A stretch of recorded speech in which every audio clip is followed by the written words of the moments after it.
Mary was Queen of France for only a year and a half before her husband, the 16-year-old Francois II, died of an infection that started in his ear and then spread to his brain. He'd been watching too much GB News, apparently.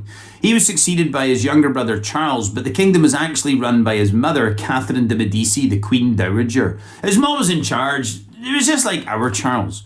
And Catherine de Medici, she set about dismantling the De Guise power base that had been built up by Mary's uncles Charles and Francis. And her initial fondness of Mary, it quickly turned to outright hostility. It was kind of like British people with Nick Clegg.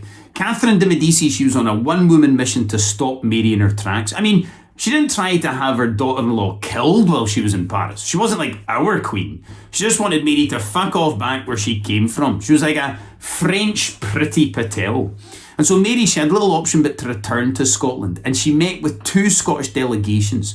The first was headed up by the Earl of Huntly, the most powerful Catholic Earl in Scotland, who urged Mary to land in Aberdeen where they would raise an army, march in the capital and restore Catholicism. But this would be one hell of a step for Mary to take. To incite a civil war at the beginning of her personal reign, that's something you do at the end of your personal reign. Just ask Donald Trump.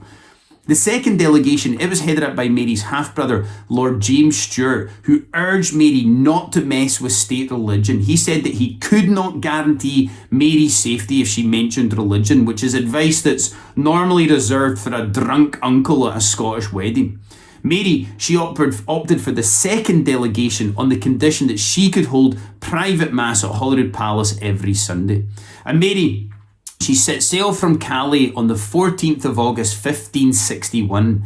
And as she left France, Mary wept, "Adieu France, it's all over now.